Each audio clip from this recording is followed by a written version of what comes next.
श्री कृष्ण गोविंद हरे मुरारी, हे नाथ नारायण वासुदेव।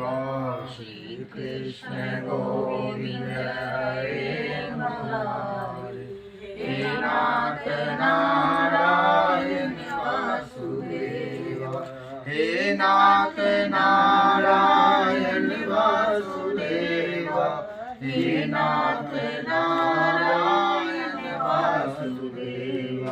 श्री कृष्ण गोविंद हरे मुरारी, हे नाथ नारायण वासुदेव। बोलो भगवान की जय। कार्तिक मास प्रारंभम करिष्ये, नारायणं नमस्कृत्य नरं चैव नरोत्तमं देवैतो देवमुदीरयेत्। तब 19वां अध्याय में कार्तिक मास में क्या करते हैं। राजा पृथु ने कहा, हे देवर्षि, अब आप यह कहिए कि भगवान विष्णु ने यहाँ आज जाकर क्या किया।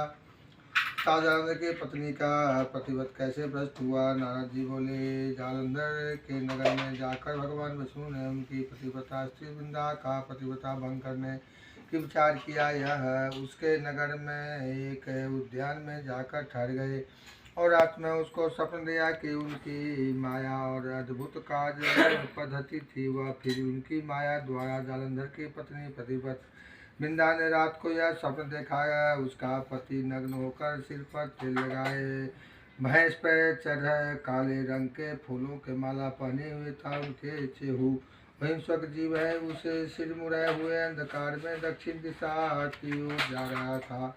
उसने अपने नगर में को समुद्र में डूबा हुआ देखा और इस प्रकार की से बहुत से भयानक सपने देखे। फिर तत्काल ही वह जाग पड़ी और सपनों के संबंध में विचार करने लगी। इतने में उसने सूर्य को उदय होते हुए देखा तो उसने उसे एक छिद्र दिखाई दिया तथा वह क्रांतिहीन था। वह उसने अनिष्ट जाना, वह भयभीत होकर रोने लगी। वह छज्जे पर गई, अटारी पर चढ़ी, भूमि पर उतरी, मगर उसको कहीं भी पर शांति प्राप्त न हुई। फिर भी वह अपने 2 सखियों के साथ लेकर उपवन में गई, परंतु वहाँ पर भी उसका कल न पड़ी, चैन न पड़ा। फिर वह जंगल को निकल गई, मगर वहाँ पर भी उसको चैन न आया। वन में उसने सिंह के समान 2 भयंकर राक्षसों को देखा, जिससे वह अत्यंत भयभीत होकर वहाँ से भागने लगे। उसी क्षण वहाँ पर अपने शिष्यों सहित एक मौनी तपस्वी आ गया। भयभीत वृंदा उसके गले में हाथ डालकर उसके अपनी रक्षा के लिए याचना करने लगी। मुनि ने अपने एक ही हुंकार से उनको दोनों राक्षसों को वहां से भगा दिया। वृंदा को आश्चर्य हुआ। यह भय से मुक्त होकर मुनिनाथ को हाथ जोड़कर प्रणाम करने लगी। वह कृतज्ञता के ज्ञापन किया। फिर उसने मुनि से अपने युद्धरत पति के संबंध में उनके कुशल क्षेम का प्रश्न किया।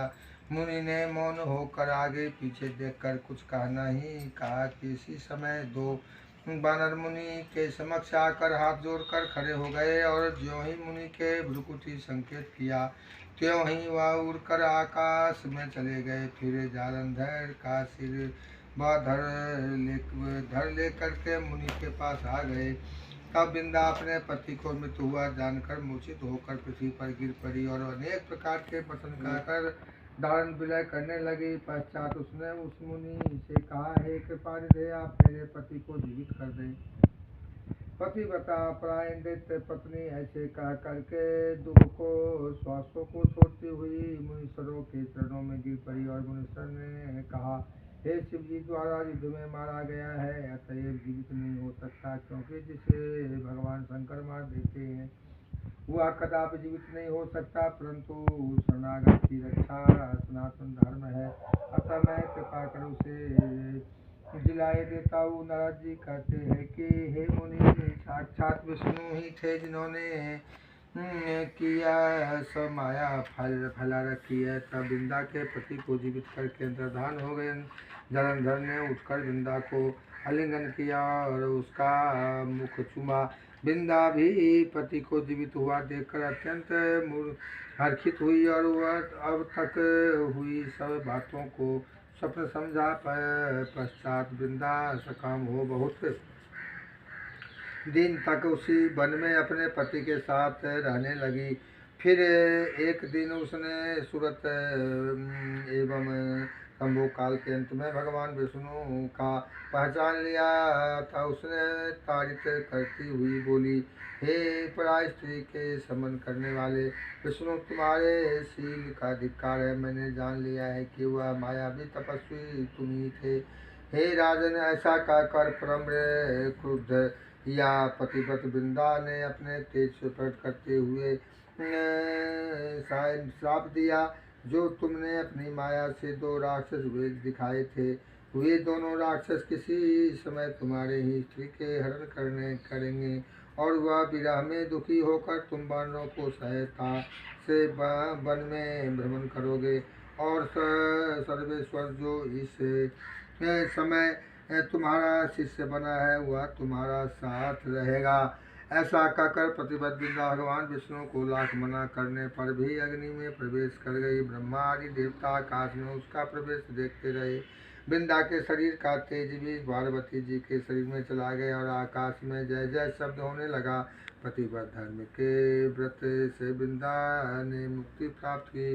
बोलो भगवान की जय, कार्तिक महात्मा की जय।